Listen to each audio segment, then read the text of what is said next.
Hello students, welcome to our YouTube channel. आज के video में हम नर्सिंग कॉम्पिटिटिव एग्जाम के लिए कुछ इंपॉर्टेंट क्वेश्चंस डिस्कस करने वाले हैं, जिसमें हम फंडामेंटल ऑफ नर्सिंग से रिलेटेड कुछ इंपॉर्टेंट क्वेश्चंस डिस्कस करेंगे।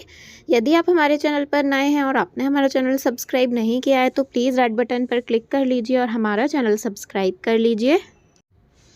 और यदि आप MPNHM स्टाफ नर्स के लिए प्रीवियस ईयर क्वेश्चन पेपर की PDF परचेज़ करना चाहते हैं तो कॉन्टैक्ट नंबर आपको डिस्क्रिप्शन बॉक्स में मिल जाएगा, वहाँ पर कॉन्टैक्ट करके आप PDF परचेज़ कर सकते हैं।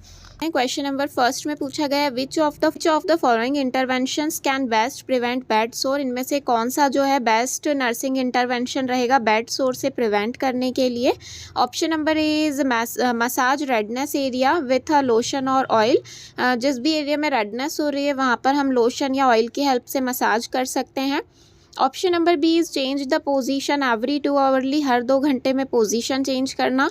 Option number C is use special water mattress use करेंगे। या फिर option number D keep skin clean and dry, skin को क्लीन और ड्राई करना है। तो यहाँ पर हमें बेड सोर से प्रिवेंट करने के लिए नर्सिंग इंटरवेंशन बताना है।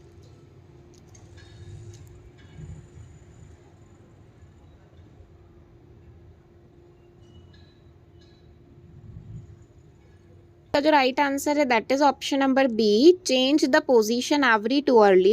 हर 2 घंटे में हमें पेशेंट की जो पोजीशन है उसे चेंज करना है। ये जो है बेस्ट नर्सिंग इंटरवेंशन रहेगा बेड सोर के लिए। उसके बाद पूछा गया, which of the following is an objective data. Objective data इनमें से कौन सा रहेगा। ऑप्शंस यहाँ पर देख सकते हैं। Option number A is chest pain, option number B is complaint of dizziness, option number C is an evaluation of blood pressure and option number D is complaints of nausea. तो यहाँ पर हमें बताना है कि बेस्ट ऑब्जेक्टिव डेटा इनमें से कौन सा हो सकता है।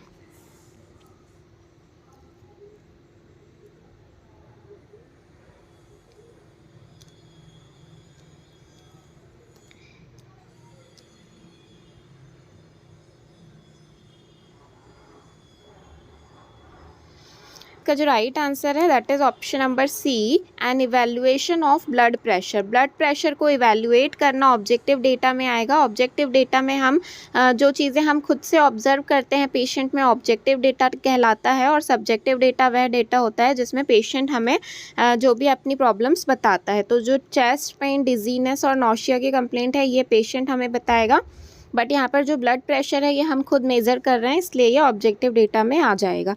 उसके बाद पूछा गया, which of the following nursing action should be given highest priority when admitting the patient into the operating room. यहाँ पर पूछा गया यदि हम एक पेशेंट को ऑपरेटिंग रूम में एडमिट कर रहे हैं तो हमारा क्या नर्सिंग एक्शन रहेगा। फर्स्ट क्या प्रायोरिटी हमारी रहेगी, फर्स्ट प्रायोरिटी बतानी है किसी पेशेंट को ऑपरेटिंग रूम में जो है एडमिट करने से पहले। Option number A is level of consciousness, patient का लेवल ऑफ कॉन्शियसनेस चेक करेंगे। या फिर option number B, patient identification and correct operative consent, या फिर हम पेशेंट का आइडेंटिफिकेशन करेंगे और कंसेंट लेंगे।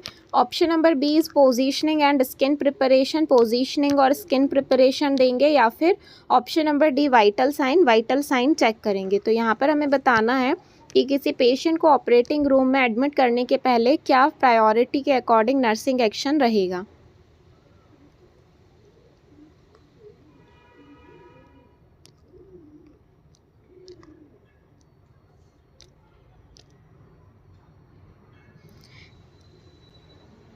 तो यहाँ पर इसका जो राइट आंसर है that is option number B, patient identification and correct operative consent. यहाँ पर जो पेशेंट का आइडेंटिफिकेशन करना और कंसेंट जो है हमें पहले कंसेंट चेक कर लेना है कि पेशेंट का जो सर्जरी से रिलेटेड कंसेंट जो है वो हमें साइन करा लेना है और पेशेंट का करेक्ट आइडेंटिफिकेशन करना है। उसके बाद ही हमें पेशेंट को ऑपरेटिंग रूम में एडमिट करना है।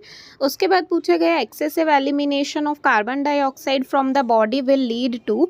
यहाँ पर पूछा गया है कि यदि एक्सेसिव अमाउंट में बॉडी से कार्बन डाइऑक्साइड एलिमिनेट हो तो उसके लिए कौन सी कंडीशन हो सकती है। Option number A is respiratory acidosis, option number B is respiratory alkalosis, option number C is metabolic acidosis and option number D is metabolic alkalosis. तो यहाँ पर हमें बताना है कि कार्बन डाइऑक्साइड का यदि एक्सेसिव एलिमिनेशन हो रहा है बॉडी से तो उससे क्या कंडीशन अराइज हो सकती है।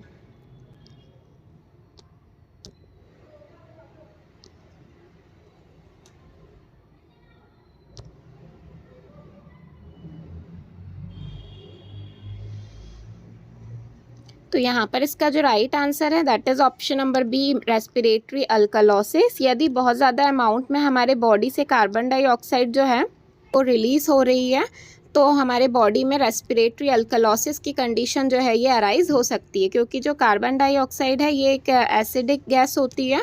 तो यहाँ पर लॉस हो रहा है, इसलिए कार्बन डाइऑक्साइड यदि लॉस हो रही है तो रेस्पिरेटरी अल्कलोसिस की कंडीशन होगी। और यदि बॉडी में कार्बन डाइऑक्साइड की जो अमाउंट है वो इंक्रीज़ होगा तो उसकी वजह से रेस्पिरेटरी एसिडोसिस की कंडीशन पेशेंट में हो सकती है। फिर उसके बाद पूछा गया है stiffness occur in the body after death is known as. यहाँ पर पूछा गया है कि यदि बॉडी में डेथ के बाद जो स्टिफनेस हो जाती है उसके लिए क्या टर्म यूज़ करते हैं। Option number A is algor mortis, option number B is livor mortis, option number C is rigor mortis and option number D is none of these.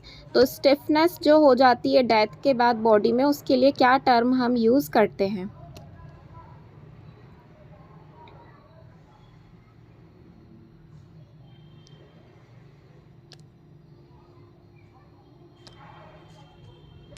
तो यहाँ पर इसका जो राइट आंसर है that is option number C, rigor mortis. Death के बाद जो body में स्टिफनेस हो जाती है उसके लिए राइगर मॉर्टिस टर्म यूज़ की जाती है।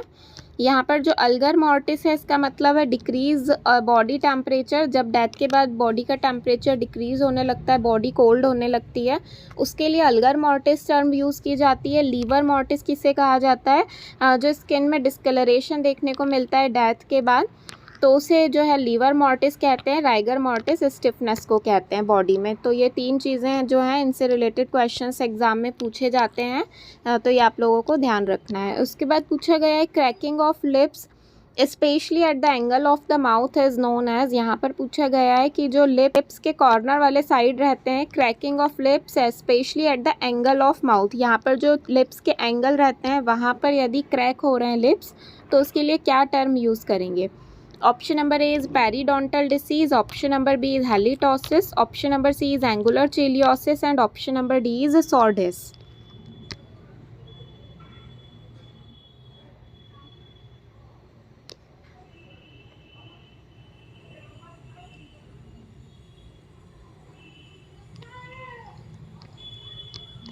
तो यहाँ पर इसका जो राइट आंसर है that is option number C, angular cheilosis. Lips के जो कॉर्नर है, एंगल्स हैं, वहाँ पर यदि क्रैक हो रहा है तो उसे एंगुलर चेलियोसिस कहा जाता है।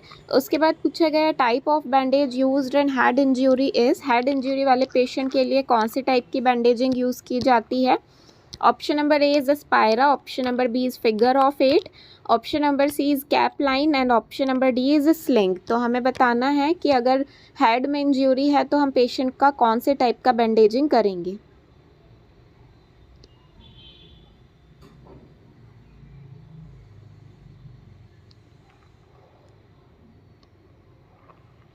तो यहाँ पर इसका जो राइट आंसर है that is option number C, capeline. Capeline bandaging की जाती है हेड इंजरी वाले पेशेंट में। यहाँ पर आप कैप लाइन बैंडेजिंग का जो है इमेज देख सकते हैं।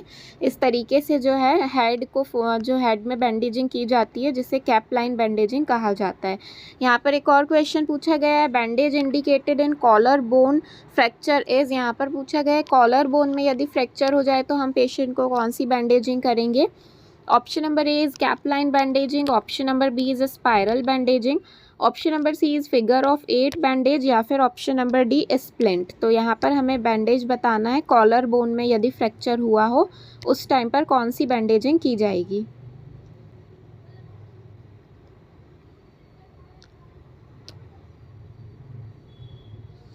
तो यहाँ पर इसका जो राइट आंसर है that is option number C, figure of 8 bandage. Figure of 8 में बैंडेजिंग की जाती है। यहाँ पर आप देख सकते हैं इस तरीके से जो है यदि कॉलर बोन में फ्रैक्चर हुआ हो तो फिगर 8 बैंडेज है ये की जाती है यदि कॉलर बोन में फ्रैक्चर हो और इसे ही फिगर ऑफ 8 बैंडेज कहा जाता है। उसके बाद पूछा गया what is the preservative used in 24 hour urine collection. यहाँ पर पूछा गया है कि यदि 24 आवर के लिए यूरिन कलेक्शन को प्रिजर्व करना हो तो कौन सा प्रिजर्वेटिव यूज़ करेंगे।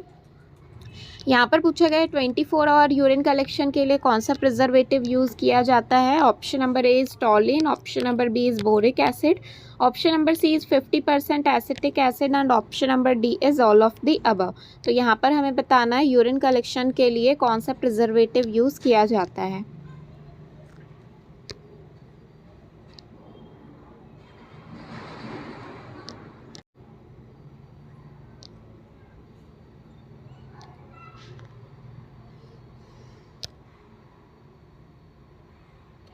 तो यहाँ पर इसका जो राइट आंसर है that is option number D, all of the above. ये सारे ही प्रिजर्वेटिव हम यूज़ कर सकते हैं 24 आवर यूरिन कलेक्शन करने के लिए। जो प्रिजर्वेटिव्स यूज़ किए जाते हैं दैट इज़ टॉलिन, boric acid and 50% acetic acid, इन सभी को जो है यूज़ किया जाता है। उसके बाद पूछा गया है पोजीशन फॉर एनीमा। एनीमा देते टाइम कौन सी पोजीशन पेशेंट को हम दे सकते हैं? Option number A is left lateral, option number B is supine, option number C is right lateral, या फिर option number D prone position.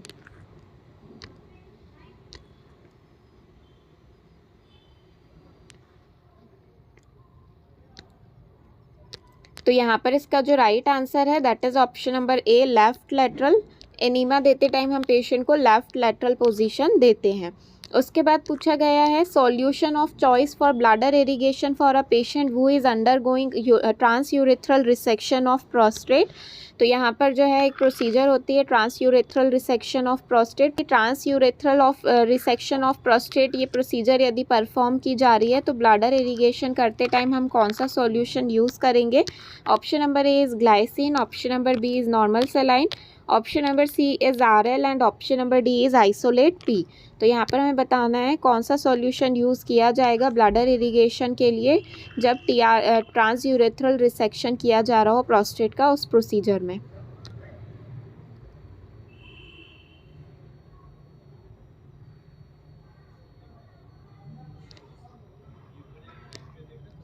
तो यहाँ पर इसका जो राइट आंसर है that is option number A, glycine. Glycine जो है इसे यूज़ किया जाता है जब ट्रांसयूरेथ्रल रिसेक्शन ऑफ प्रोस्टेट वाली प्रोसीजर की जाती है, उस टाइम पर हम ग्लाइसिन के द्वारा ब्लैडर को इरिगेट करते हैं। उसके बाद नेक्स्ट क्वेश्चन में पूछा गया है आई इरिगेशन इज़ परफॉर्म्ड यूजिंग। यहाँ पर पूछा गया आई इरिगेशन के लिए कौन सा हम यहाँ पर सॉल्यूशन यूज़ करेंगे? Option number A is normal saline, option number B is 2% boric acid, option number C is 1% silver nitrate and option number D is all of the above. तो यहाँ पर हमें बताना है आई इरिगेशन को परफॉर्म करने के लिए क्या यूज़ किया जाता है।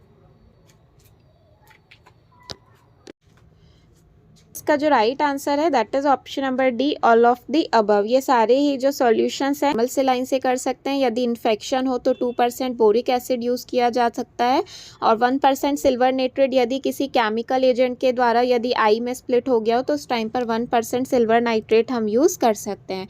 तो आज के वीडियो में हमने नर्सिंग कॉम्पिटिटिव एग्ज़ाम के लिए कुछ इंपॉर्टेंट क्वेश्चंस डिस्कस किए हैं। यदि आप और क्वेश्चंस देखना चाहते हैं तो हमारे चैनल पर MPNHM स्टाफ नर्स के लिए प्लेलिस्ट क्रिएट की हुई है, वहां पर जाकर देख सकते हैं। और यदि आप MPNHM स्टाफ नर्स के लिए प्रीवियस ईयर क्वेश्चन पेपर की PDF परचेस करना चाहते हैं तो कॉन्टैक्ट नंबर आपको डिस्क्रिप्शन बॉक्स में मिल जाएगा, वहाँ पर कॉन्टैक्ट करके आप PDF परचेस कर सकते हैं। Thank you.